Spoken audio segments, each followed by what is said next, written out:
Today in Tots to Teens, we're talking about eye health in your little one, and I'm joined by Luke Small, who is a doctor of optometry. Now, with kids and eyes, what exactly are you looking for in these exams? Well, there's really three things, Terry, that we're looking for when we bring in different kids of different ages. We're looking to see how they see, how well they see, how do the two eyes work together, and then how healthy are their eyes. Those are the three main things that we're going to concentrate on during the eye exam.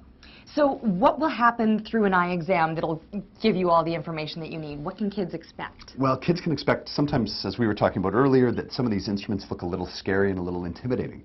But we try to make it as fun as possible. You know, even kids who are nonverbal, that if they're too young that they don't know any letters, I can show them pictures, I can show them different things to potentially get to figure out how well are they seeing. Even if I don't have that, we shine a few different lights, we use different lenses to determine their prescription without them saying anything at all. Then obviously also doing some muscle balance things, how do the two eyes work together? And then really looking, is one eye a little weaker than the other? Are the two eyes really high prescription? And then also making sure that the retinal health in the inside of the eye and externally, does everything look normal? And this is all done in a way that's not too intrusive, so kids have nothing to be scared of. No, you know, I'm saying, a lot of times I'll even pull out my iPhone. Now on my iPhone I've got an app that can test children's color vision. So all of a sudden I get to play with my phone, which is kind of a fun thing to do. Most kids leave here pretty excited and pretty fired up to come back and return the next year.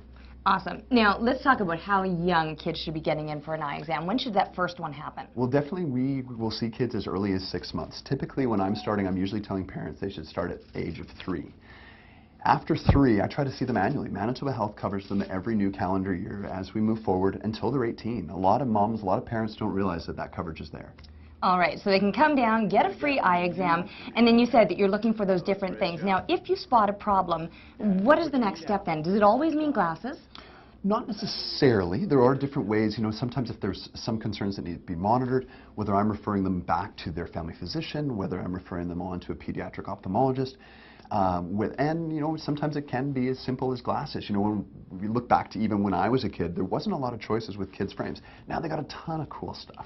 You know, from whether it's Spider-Man glasses to Harley-Davidson glasses, all these different things that they could choose from. So pretty nice options. All right, so it does make it a little bit cool for kids that they get to have a bit of a say in the matter. Yes. So what should parents be looking for if you've got a youngster?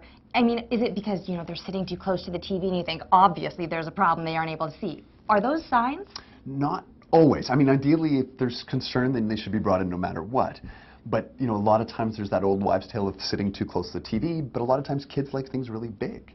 So, a perfect example is my wife and I were both optometrists. We both do wear glasses, but our daughter, who was 4 at the time, needed glasses, and we had no idea. There were no signs. She wasn't squinting, she didn't have headaches, she wasn't sitting too close to the TV, she wasn't holding her material really close, but she had one eye that was weaker. And until really we finally determined that and kept checking and double checking and going through these different things and realized, yeah, she definitely needs glasses. There's a really important time from 0 through even up to maybe 6 or 7 that imagine the two wires going back to the brain from both eyes. We're hopefully seeing the same size image. If they're not, then the brain will shut down one of the eyes. So we actually call that, some people call it a lazy eye, we call it amblyopia. And really, if we can correct that at a young age, get glasses on the child early on, that can really help them in the future. Okay, so there are preventative measures that can be taken. Absolutely. And eye exam should be an annual thing. With a doctor of optometry, you got it. All right, so there's not always a sign. You best get them in for that appointment. And as you said, Manitoba Health covers it. No excuses, guys. Thank you.